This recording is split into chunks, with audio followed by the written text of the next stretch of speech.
백 목사님이 서시는 강단이라서 사실 굉장히 부담스러운데 그래도 이렇게 기회를 주셔서 너무 감사합니다.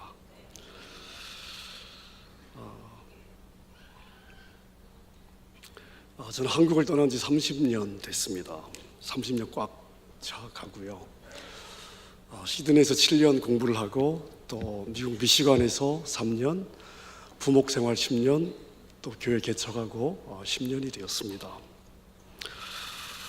귀한 강단의 말씀을 주셔서 다시 한번 감사를 드리고요. 오늘 본문의 말씀을 가지고 한번 말씀을 묵상하겠습니다.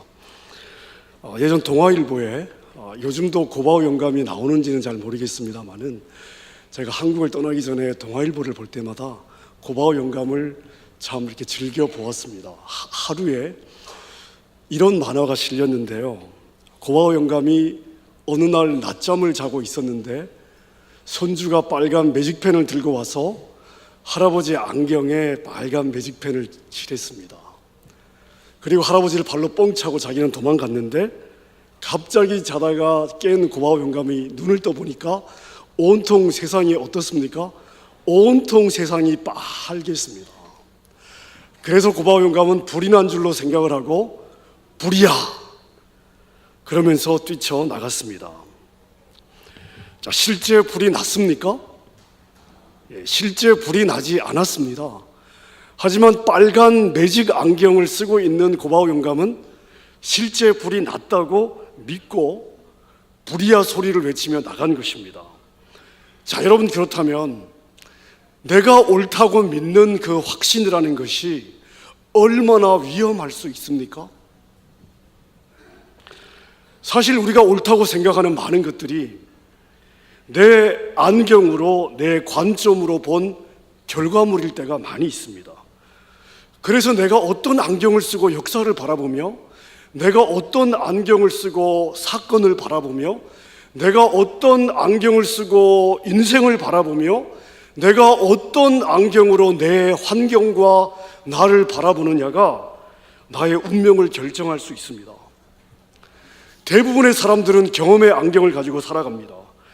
자기가 지금까지 경험했던 자기의 경험, 이 쌓인 경험의 안경을 가지고 사건을 보고 인생을 보고 그렇게 해석을 하는데, 우리 믿는 우리가, 하나님의 살아계심을 알고 그분을 믿고 살아가는 우리가 훈련해야 될 가장 중요한 관점이 있다면 그것은 하나님의 관점입니다. 믿음의 관점, 영의 관점, 하나님의 관점입니다. 하나님은 도대체 이 사건을 어떻게 보고 계실까? 하나님은 이 사람을 어떤 눈으로 보고 계실까? 하나님은 오늘 나의 환경을 어떤 눈으로 보시고 해석하고 있으실까? 왜냐하면 어떤 관점으로 보느냐가 나의 운명을 결정하기 때문에 그렇습니다. 자, 여러분, 이 관점이 얼마나 중요한지 제가 민수기 13장, 14장에 나오는 12정탐꾼 사건을 가지고 한번 말씀을 드리겠습니다. 자, 12명이 가나안 땅을 보고 왔습니다. 10명이 이렇게 보고를 합니다. 가나안 땅은 젖과 꿀이 흐르는 땅이다. 그 땅의 거민은 강하고 성읍은 견고하고 그들이 매우 크고 안악자손이 너무 강하고 전쟁을 잘하기 때문에 그들에 비해서 우리는 메뚜기고 결론적으로 우리는 절대 그 땅을 정복할 수 없다. 그들에 비해서 우리는 메뚜기이기 때문에 우리는 절대 그 땅을 정복할 수 없다라고 결론을 내렸습니다. 자, 여러분, 이 열 정탐꾼의 문제가 무엇입니까? 자신의 경험의 관점 이상을 보지 못했던 것입니다. 자신들의 경험으로는요, 이들의 분석, 이들이 본 것이 틀리지 않습니다. 그들의 경험으로는 그들은 절대 가나안 안악자손을 이길 수 없고 그리고 가나안 땅을 정복할 수 없습니다. 여러분, 틀리지 않습니다. 경험의 관점으로는요. 자, 반면에 여호수아와 갈렙의 고백을 들어보십시오. 똑같은 땅을 보았습니다. 자, 그런데 그들은 그 땅을 어떻게 보았습니까? 믿음의 눈으로 보고 있습니다. 하나님의 관점으로 보고 있습니다. 불가능이 없으신 하나님의 관점으로, 전능하신 하나님의 관점으로, 그리고 약속은 반드시 이루시는 하나님의 신실하심의 관점으로 그 땅을 바라보고 있습니다. 가나안의 성벽이 높아요. 아낙 자손이 키가 크고 힘이 셉니다. 자, 그들은 전쟁을 잘합니다. 반면에 자기 자신들은 전쟁 경험도 없어요. 훈련된 군사도 없어요. 탁월한 전략도 없습니다. 맞습니다. 자, 그런데 그들은 하나님의 관점으로 해석해내고 있습니다. 하나님이 가나안 땅으로 가자고 하셨을 때 가나안의 성벽이 그때는 낮았냐?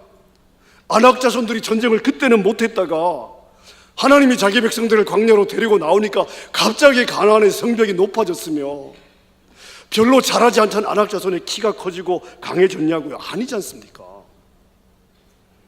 자, 그렇다면 땅의 조건들이 하나님께도 문제가 되겠습니까?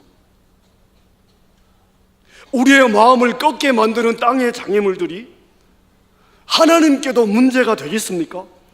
하나님께서 그런 땅의 조건들 때문에, 땅의 장애물들 때문에 약속을 이루지 못하시는 분이실까요? 여러분, 이게 바로 하나님의 관점입니다.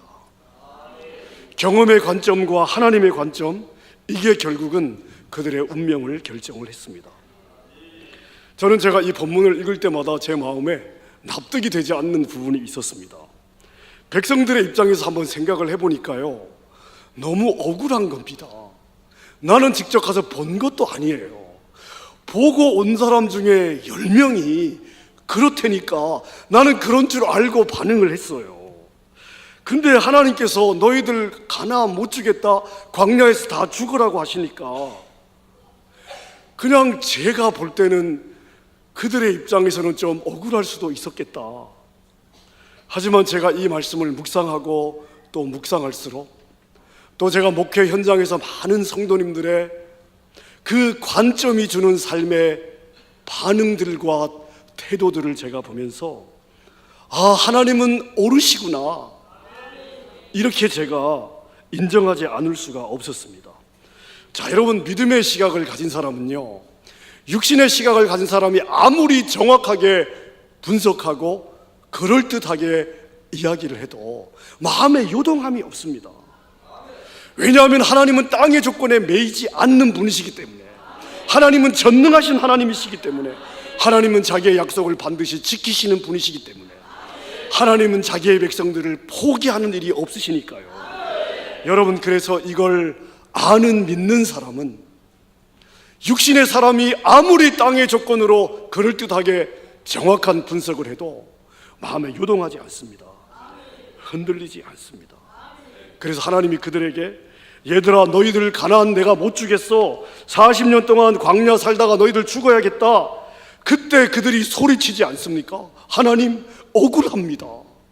쟤네들 때문이에요. 쟤네들 때문에 우리 마음이 좀 흔들린 겁니다. 번복해 주세요. 하나님께서 그들의 절규를 받지 않으십니다. 하나님이 그들에게 뭐라고 이야기를 하십니까? 너희들의 문제야. 너희들이 육신의 관점으로 살아왔기 때문에 육신의 관점에 흔들린 거야. 쟤네들 탓이 아니야. 너희들의 문제야. 너희들이 책임지는 거야. 자, 여러분, 육신의 관점이냐 하나님의 관점이냐, 내가 어떤 안경을 가지고 역사와 사건과 인생과 나의 환경을 바라보느냐, 그리고 해석해내느냐, 이게 우리의 반응과 태도를 결정하고요, 이것이 결국 우리의 운명이 될 수밖에 없는 것입니다. 자, 제가 이 하나님의 관점으로 이스라엘 백성들의 40년 광야를 한번 해석해 보겠습니다. 오늘 우리가 읽은 신명기 8장 2절과 3절의 말씀은 40년 광야가 끝났습니다. 가나안을 앞두고 모세가 함께 40년을 지내온 이스라엘 백성들 앞에서 하나님은 이 광야를 어떤 눈으로 바라보시고 이끄셨는지를 설명하고 있는 것입니다. 자, 그런데 모세가 이렇게 시작을 하고 있습니다. 너의 하나님께서 이 40년 동안에 너에게 광야의 길을 걷게 하신 것을 기억해라. 자, 여러분, 가만히 묵상해 보십시오. 이스라엘 백성들로 하여금 40년 광야 생활을 걷게 하신 분이 누구시라고요?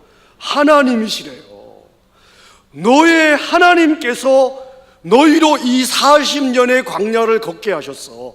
하나님이 광야를 걷게 하셔서 너희들 이거 기억해야 돼. 이렇게 지금 말씀을 하고 있습니다. 자, 여러분, 우리가 알기로는 분명히 하나님이 모세를 통해서 얘들아 광야 가자 이렇게 말씀하신 적이 없습니다. 얘들아 가나안 가자. 거기는 젖과 꿀이 흐르는 땅이거든. 너희들 거기 가면 더 이상 노예 생활할 필요 없어. 자, 얘들아 정신 차려. 광야 가나안으로 가자. 그러고 데리고 나오셨어요. 이스라엘 백성들은 다 가나안 가는 줄 알고 나왔거든요. 나와 보니까 어디예요? 광야입니다. 가나안 가자고 데리고 나오셨어도, 그것이 광야라 할지라도 여러분, 우리 하나님은 틀리지 않는 줄로 믿습니다. 한번 저를 따라 하겠습니다. 하나님은 항상 언제나 내가 이해가 안 돼도 오르십니다. 아멘입니까? 가나안 가자고 데리고 나오신 하나님이 그들을 광야로 이끄셨어도 하나님은 항상 오르십니다. 내가 지금 광야를 지나고 있습니다. 내가 왜 이 광야를 지나야 되는지 이해가 되지 않아요. 너무 힘들어요. 끝이 보이지 않아요. 내 상황이 납득이 되지 않습니다. 여러분, 그래도 하나님은 오르신 줄로 믿으시기를 바랍니다. 왜냐하면 자기 자녀를 인도하시는, 자기 자녀의 걸음을 인도하시는 하나님은 실수하지 않습니다. 실패하지 않습니다. 절대 그분에게는 시행착오가 없습니다. 여러분, 그래서 내가 이해가 되지 않아도 우리 하나님은 항상 오르십니다. 여러분, 이것이 여러분에게 아멘이 되시기를 바랍니다. 자, 가나안 가자고 해놓고 광야로 데리고 나오셨어도 하나님이 오를 수밖에 없는 이유가 무엇입니까? 모세가 지금 그 이유를 설명하고 있습니다. 너의 하나님 여호와가 너희를 40년 이 광야로 이끄신 것을 기억해라. 이는 왜 너희를 광야로 이끄셨냐 하면 이유가 나와 있습니다. 첫째, 뭐라고 말씀하십니까? 너를 낮추시며.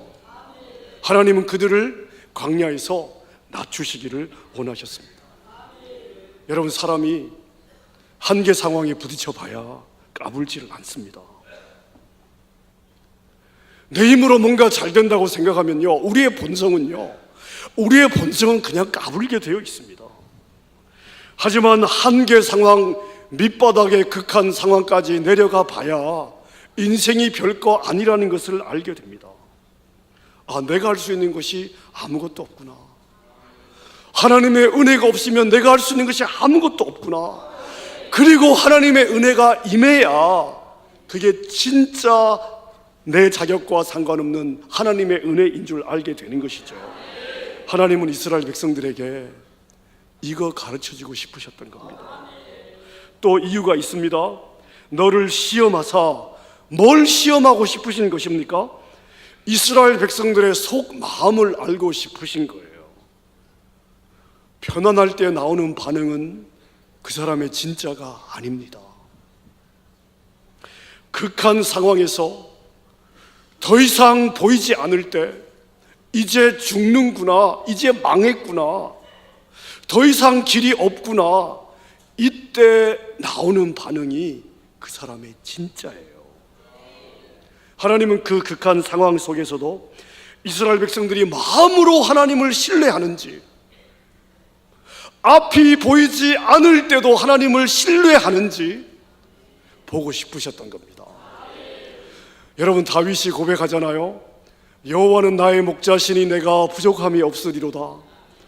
그가 나를 푸른 초장에 누이시며 쉴만한 물가로 인도하시는도다.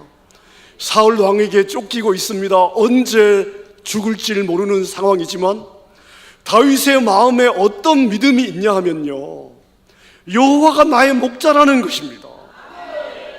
양들을 푸른 초장과 쉴만한 물가로 인도하는 것은 양의 몫이 아니에요. 목자의 몫입니다. 하나님은 신실하신 하나님이십니다. 그렇기 때문에 여호와가 나의 목자이신 한은 나는 비록 쫓기는 상황이에요. 내일이 보장이 안 되는 상황이지만 하나님, 나는 부족함이 없습니다. 여러분, 하나님은 이스라엘 백성들이 그 광야에서 이거 고백해내기를 원하셨던 거예요. 그리고 또 있습니다. 너를 낮추시고 너를 시험하시고, 자, 그리고 또 보세요 여러분, 광야는 춥고 배고픕니다. 떡이 있어야 생존이 되는 곳이에요. 아, 내가 떡만 있으면 오늘 하루를 넘길 수 있겠구나. 내가 이 문제만 해결되면 이 어려움에서 벗어날 수 있겠구나. 그래서 온통 나의 마음이 나의 문제를 해결해 줄 것 같은 이 떡의 문제에 나의 마음이 팔려갈 때에, 적어도 하나님의 백성들은요, 내가 그 문제로 인해서 살아가는 존재가 아니라 하나님의 말씀으로 사는 존재라는 것을 떡만 있으면 생존할 것 같은 광야에서 증명해내야 되는 것입니다. 여러분, 이 하나하나가 왜 중요할까요? 하나님은 광야에서 왜 이런 것들을 이스라엘 백성들에게 가르치고 싶어 하셨을까요? 이게 돼야 젖과 꿀이 흐르는 가나안에 갔을 때 하나님이 주신 복에 취하지 않고, 하나님이 주신 복에 속지 않고, 그것을 주신 그 하나님만 바라볼 수 있으니까요. 아, 나는 자격이 없는데 내가 누리는 이 모든 편안함과 이 모든 안락함과 이 모든 복들이 자격 없는 나에게 거저 주신 하나님의 은혜구나. 여러분, 하나님은 이것을 이스라엘 백성들에게 가르치고 싶어 하셨습니다. 여러분, 이것을 우리가 알아야 되는 이유가 무엇입니까? 이걸 모르면요, 우리가 하나님 앞에서 조금만 하나님이 복을 주시면 까불게 되거든요. 제가 우리 성도들하고 늘 이렇게 복창하는 게 있습니다. 제가 우리 성도님들에게 이렇게 물어봐요. 여러분, 우리가 까불면 어떻게 되지요? 그러면 우리 성도님들이 다칩니다, 이렇게 대답을 합니다. 까불면 다쳐요. 그리고 제가 또 묻습니다. 여러분, 그래도 까불면 어떻게 되지요? 그러면은 죽는 수가 있습니다, 이렇게 대답을 합니다. 여러분, 광야를 거치게 하신 것은 우리를 향한 하나님의 선한 의도였음을 믿으시기를 바랍니다. 나는 이해가 안 가고 너무 힘들어도 나를 광야로 인도하신 그 하나님의 의중은 선한 의도였습니다. 여러분, 그래서 내가 도저히 이해할 수 없고 너무 힘든 광야라 할지라도 우리 하나님은 항상 언제나 내가 이해가 되지 않아도 오르신 것입니다. 한번 따라 할까요? 하나님은 항상 언제나 내가 이해가 되지 않아도 오르십니다. 이스라엘 백성들이 광야 40년을 지나갔는데 신약에서 이 광야 40년을 요약하고 해석하는 장면이 있습니다. 구약의 어떤 인물이나 사건을 신약에서 언급하고 있으면 그게 하나님의 최종 해석이거든요. 바울 사도가 고린도전서 10장에 보면 광야 40년을 아주 짧게 핵심만 요약을 하면서 이렇게 결론을 내리고 있습니다. 여러분 잘 아시는 13절을 보니까 사람이 감당할 시험 밖에는 너희가 당한 것이 없나니 오직 하나님은 미쁘사 너희가 감당하지 못할 시험 당함을 허락하지 아니하시고 시험 당할 즈음에 또한 피할 길을 내셔서 너희로 능히 넉넉히 감당하게 하시느니라. 자, 그렇다면 여러분, 이 광야에 대한 양쪽의 관점을 한번 보십시오. 이스라엘 백성들은 물이 떨어질 때마다, 먹을 것이 떨어질 때마다, 조금 힘들 때마다 아, 이제 망했구나, 이제 끝이구나, 여기까지구나, 이제 죽는구나. 그래서 원망하고 불평하고 돌 들고 그랬거든요. 근데 하나님은 지금 뭐라고 말씀하시는 겁니까? 얘들아, 너희들 안 망해, 끝이 아니야, 너희들 절대 안 죽어. 자, 여러분, 그렇다면 누가 옳습니까? 누가 옳습니까? 이스라엘 백성들이 옳습니까? 아니면 하나님이 옳습니까? 하나님이 옳으시잖아요. 여러분, 그렇다면 우리가 이 사실로부터 무엇을 배울 수가 있겠습니까? 우리를 인도하시는 하나님은 실수하거나 그리고 실패하거나 시행착오하시는 분이 아니시니까, 하나님은 완전하신 하나님이시니까 내가 광야를 지나갈 때 우리는 재빨리 물어봐야 되는 것입니다. 하나님, 내가 더 낮아져야 되는 부분들은 어떤 부분입니까? 하나님, 이 광야에서도 하나님이 나의 목자시오, 하나님이 왕이시라는 걸 증명해 드리고 싶습니다. 하나님, 이것만 있으면 내 문제가 해결될 것 같아도 이 하나님의 말씀이 지금 내 문제와는 아무 해결할 능력이 없어 보여도 하나님, 말씀이 생명이고 이 말씀이 하나님이시기 때문에 하나님, 나는 떡이 가장 커 보이는 상황에서도 말씀으로 달려갑니다. 여러분, 이것을 우리가 주님 앞에 보여야 되는 것이죠. 여러분, 그리고 광야를 통해서 우리가 또 볼 수 있는 게 있습니다. 우리에게 주어진 광야는 영원하지 않다는 것입니다. 그 기간이 나의 바람과 기대보다 조금 길어질 수 있습니다. 하지만요, 여러분 기억하십시오. 광야는 하나님이 우리를 이끄시는 최종 목적지가 아닙니다. 광야는 과정이에요. 과정은 지나가는 것입니다. 저는 한국에서 대학 생활을 하다가 하나님이 저를, 전 믿는 가정에서 태어나서 쭉 자랐는데 하나님이 저를 계속 목회자로 부르셨는데, 저는 자라면서 제가 경험한 교회와 제가 경험한 목회자들에게 저는 별로 소망이 없었습니다. 교회나 목회자들 통해 제 마음에 상처가 참 많이 있었고요. 제 눈에 소망이 없어 보이는 교회와 소망이 없어 보이는 목회자가 되어 그런 교회를 섬긴다는 것이 저에게는 참 견딜 수 없는 일이었습니다. 그리고 제 기질 자체가 사람들 앞에 서는 것 자체를 좋아하지 않고, 더군다나 저는 말하는 것을 좋아하지 않기 때문에 제가 이렇게 여러분같이 많은 분들 앞에 제가 서야 되고 또 이렇게 말을 해야 된다는 걸 생각하면요, 저는 상상할 수가 없었습니다. 그래서 하나님, 저는 못해요, 저는 못해요, 또 못해요. 여러분, 그런 거 있잖아요. 나는 끝까지 못해도 하나님이 끝까지 시키실 것 같은 불안감이 있지 않습니까? 이 갈등이 제 안에서 너무나 커서 한국에서 대학 생활을 제가 제대로 하지 못했습니다. 고등학교 졸업하고 입학했다가 운동권에 빠져서 돌 좀 들고, 그리고 자퇴하고 재수해서 다시 대학 들어갔다가 휴학하고 군대 갔다가, 그리고 다시 복학했다가 다시 휴학했다가, 친구들은 대학 졸업하고 직장 다니는데 저는 계속 1학년이고,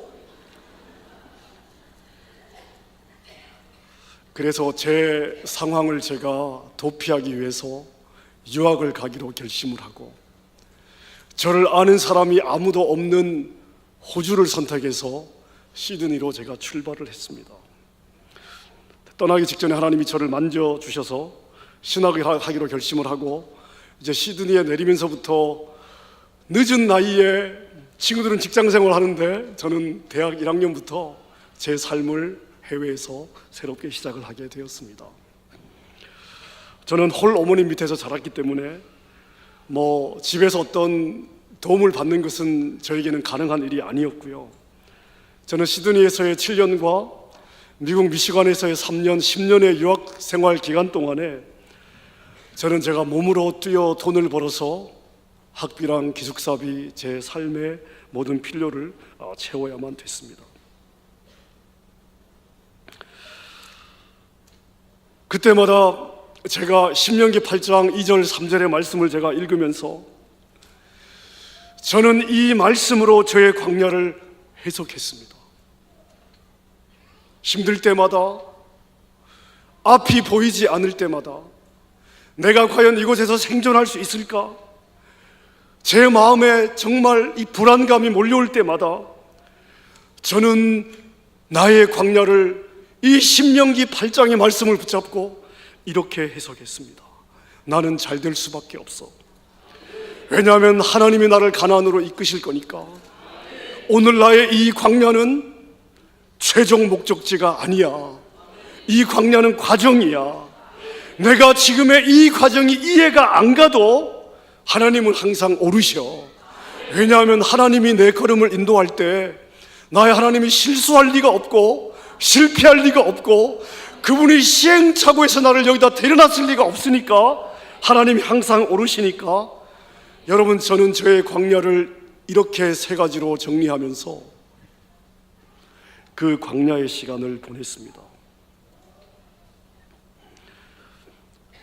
닥치는 대로 청소를 했습니다. 오피스 청소, 공장 청소, 그리고 부잣집 가정 집안을 청소해주는 홈클리닝, 그 다음에 큰 쇼핑센터를 청소해주는 그런 그 커머셜 청소들, 그 다음에 시드니 가보신 분들은 다운타운 옆에 달링 하버라고 있습니다. 그 옆에 차이나타운이 있어요. 많은 가게들이 있습니다. 음식점 코너들도 많이 있고요. 밤 12시부터 아침 6시까지 매일매일 주말도 없이 세븐데이 일주일 7일을 그곳에서 일을 했습니다. 시간이 나면 닥치는 대로 택시 운전도 했고, 그리고 식당에서 설거지, 웨이터 안 해본 일이 없습니다. 긴 방학에는 공사 현장에 가서 기술이 없으니까 페인트 시다하고 타일 시다하고 건축하는 시다 일을 하면서 하루 15시간에서 17시간을 일하면서 다음 학기 학비를 벌어야 됐습니다. 하지만 저는 제가 이 과정을 지나면서 나의 삶에 이런 광야를 주시는 하나님이 너무 고마웠습니다. 인생의 바닥을 걷게 하시는 것이 나에게 주시는 하나님의 특권이라고 생각을 했습니다.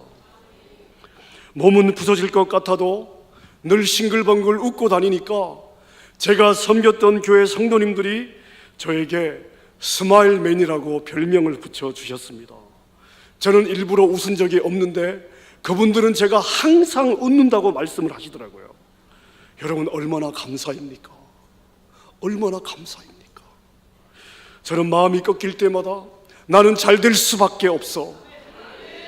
이것은 과정이야. 내가 이 과정을 지나는 거 하나님이 실수하신 거 아니야. 하나님은 항상 오르셔. 여러분, 제가 이 관점을 제 것으로 하는 순간에 춥고 배고픈 나의 상황은, 땅의 상황은 바뀌지 않았지만 저는 저의 광야를 전혀 다른 눈으로 해석해낼 수가 있었습니다. 정말 아침에요 일어나면 몸이 천근만근이었습니다.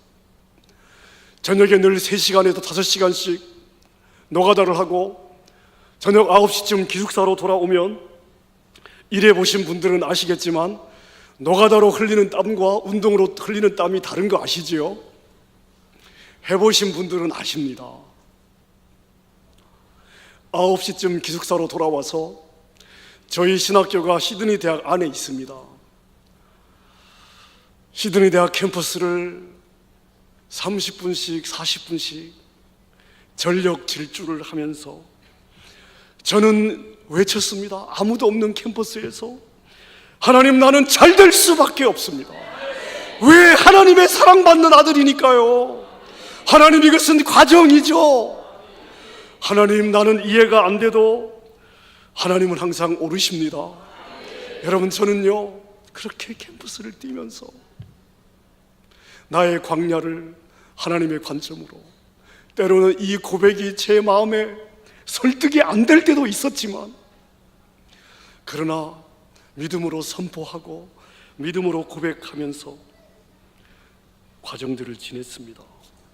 한 번은 제가 2, 3일을 굶었는데 배가 너무 고픈데 일은 해야 되겠고 일은 빨리 잡히지를 않고요.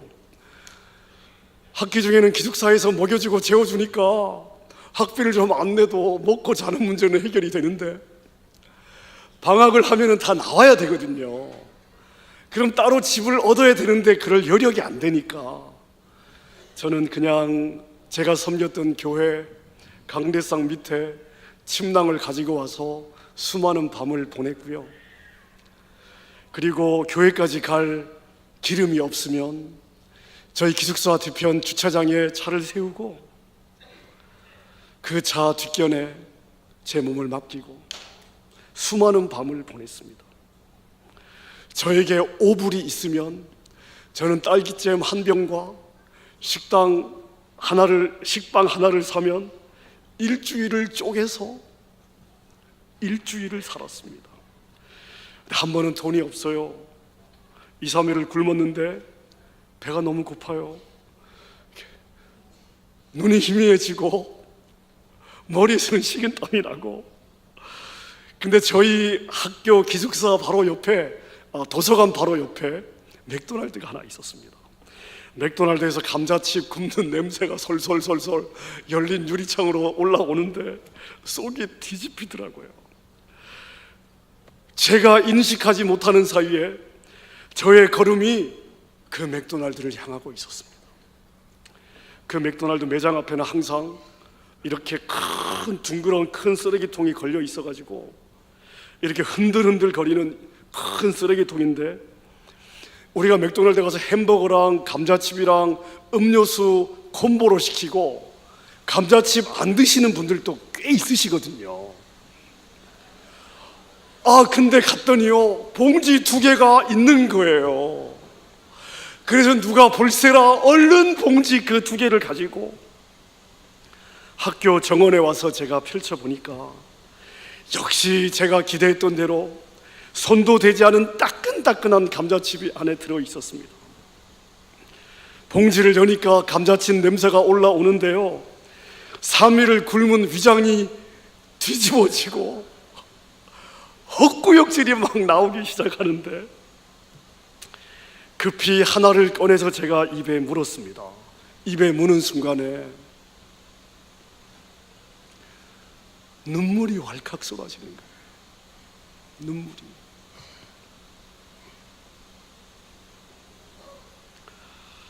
여러분 어떤 눈물이었을까요? 야, 내가 거지가 되었구나. 어쩌다가 내 인생이 쓰레기통을 뒤져서 남들이 버린 감자칩을 먹는 인생이 되었을까?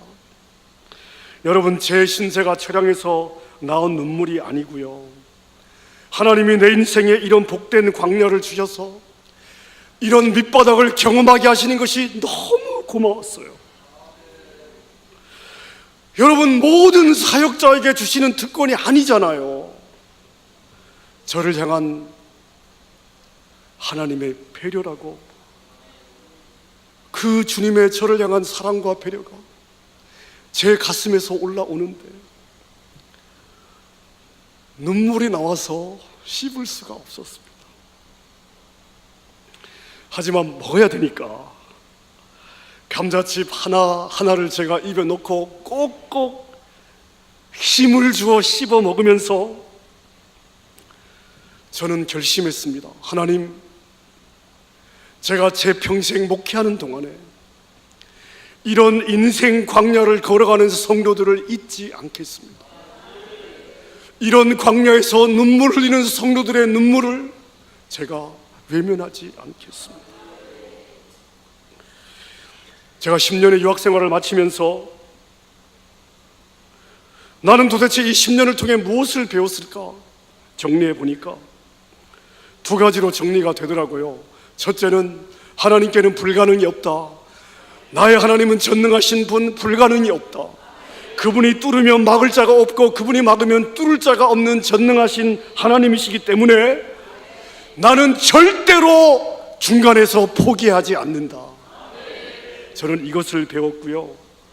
그리고 어떤 광야도 내가 이 광야를 하나님의 관점으로 보고 해석해낼 수만 있다면 어떤 광야에서도 하나님을 누릴 수 있고 하나님을 즐길 수 있다.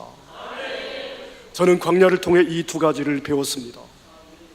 여러분, 제가 안식월 마지막 지난 한 달을 호주에서 보냈습니다. 호주를 떠난 지 23년 만에 제가 7년 동안 있으면서 5년을 제가 한 교회에서 대학부를 섬기고 그 나머지 2년을 제가 시드니 대학에서 캠퍼스 사역을 했는데 그 친구들을 제가 만나볼 수가 있었습니다. 이제 그 친구들이 다 커서 그 친구들의 아이들이 대학생들이에요. 그리고 저희 아이가, 큰아이가 대학 3학년인데 시드니를 같이 갔거든요. 제가 교회에서 설교를 하면서 잠시 나눴더니 끝나고 나서 제가 섬겼던 친구들이, 또 제가 섬겼던 교회의 이제 성도님들이 저를 찾아오셔서 이런 이야기를 하셨습니다. 목사님, 그때 어려우실 때 왜 어렵다고 이야기를 안 하셨습니까?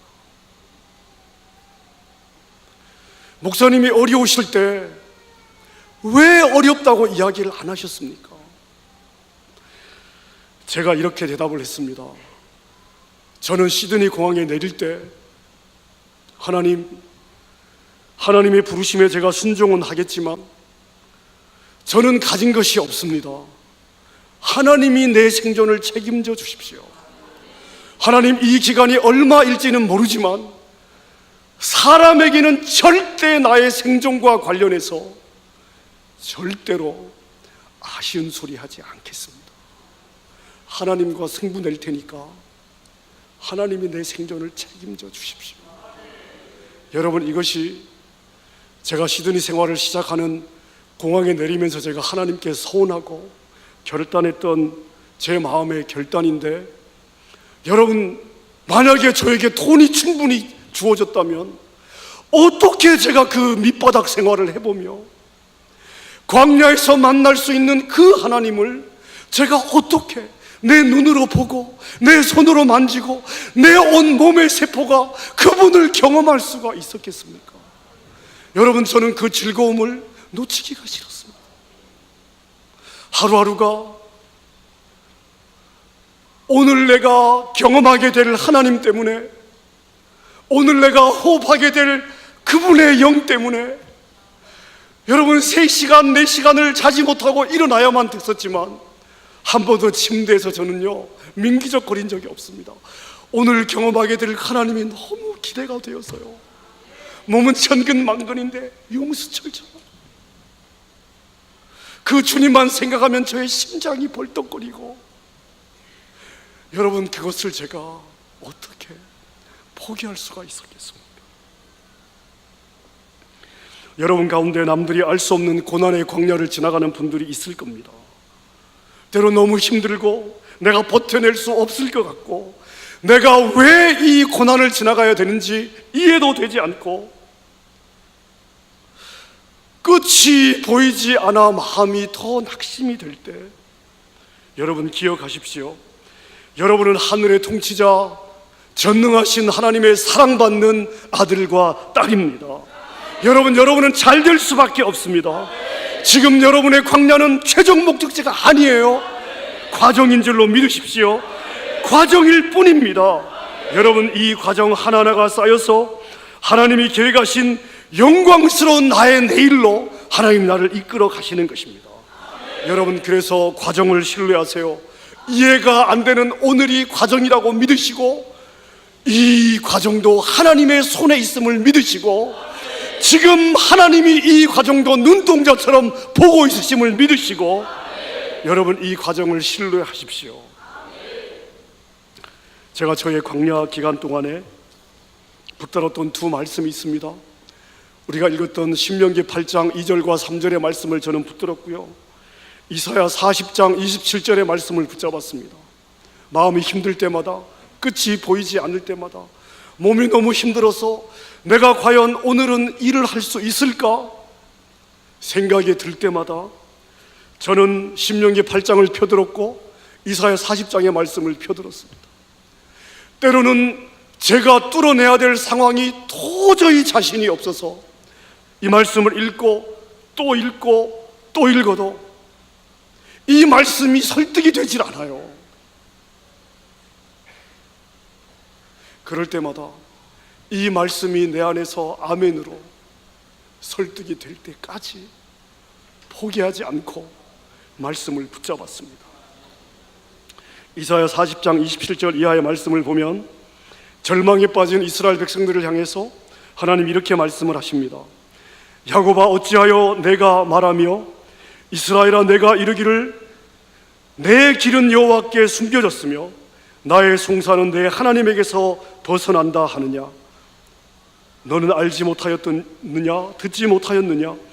영원하신 하나님 여호와 땅끝까지 창조하신 이는 피곤하지 않으시며 곤비하지 않으시며 명철이 한이 없으시며 피곤한 자에게는 능력을 주시며 무능한 자에게도 힘을 더하시나니 소년이라도 능력을 주시며 장정이라도 넘어지며 쓰러지되 오직 여호와를 앙망하는 자는, 저는 이 구절을 수도 없이 반복했습니다. 하나님, 저는 나에게 주어진 이 현실을 묵상하지 않겠습니다. 이 현실에 속지 않겠습니다. 하나님, 나는 오직 여호와를 앙망하겠습니다. 여호와만 바라겠습니다. 오직 여호와를 앙망하는 자에게 새 힘을 주시리니, 새 힘을 주시리니 하나님, 나에게 새로운 힘이 필요합니다. 오직 여호와를 앙망하는 자는 새 힘을 얻으리니 독수리가 날개치며 올라감 같을 것이요 다른 박질하여도 곤비하지 아니하겠고 걸어가도 피곤하지 아니하리로다. 사랑하는 여러분, 육신의 관점에 속지 마십시오. 땅의 관점에 속지 마십시오. 경험의 관점으로 분석하지 마십시오. 답이 나오지 않습니다. 우리 삶의 답은 하나님께 있습니다. 우리 하나님께는 답이 있어요. 하나님의 관점으로 보시면 답이 있습니다. 여러분을 향한 하나님의 선한 의도를 믿으십시오. 모든 광야는 가나안으로 가는 과정일 뿐입니다. 춥고 배고프고 힘든 과정일수록, 그러한 광야일수록 하나님을 바라보면 답이 나오는 줄로 믿습니다. 여러분, 이 믿음으로 여러분의 인생에 어떤 광야가 온다 할지라도 이 믿음으로 넉넉하게 승리하는 여러분 되시기를 주님의 이름으로 축원합니다. 우리 함께 찬양하기를 원합니다. 여러분, 이 결단송 제가 한번 가사를 불러드리겠습니다. 가사를 우리의 마음에 새기고 찬양했으면 좋겠는데요. 내게 허락하신 시련을 통해 나의 믿음 더욱 강하게 자라나고 험한 산과 골짜기 지나가는 동안에 주께 더 가까이 나를 이끄시네. 내가 겪는 시험이 어렵고 힘겨워도 내 주님보다 크지 않네. 아멘입니까? 내 앞에 바다가 갈라지지 않으면 주가 나로 바다 위 걷게 하리. 나는 믿네 주의 능력으로 내 삶 새롭게 되리. 나는 믿네 주의 능력으로 담대히 나아가리라. 주와 함께 싸워 승리하리라. 날마다 믿음으로 나 살아가리. 우리 믿음의 고백으로 주님 앞에 결단하며 찬양하겠습니다. 내게 허락하신 시련을 통해 나의 믿음 더욱 강하게 자라나고 험한 산과 골짜기 지나는 동안 주께 더 가까이 나를 겪는 시험이 어렵고 힘겨워도 내 주님보다 크지 않네. 내 앞에 바다가 갈라지지 않으며 주가 나로 바다 위 걷게 하리. 나는 믿네 주의 능력으로 내 삶 새롭게 되리. 나는 믿네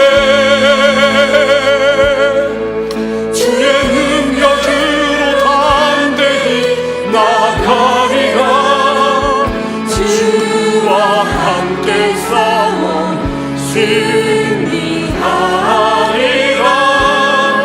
날마다 믿음으로 나아가리. 처음부터 다시 한번 하겠습니다.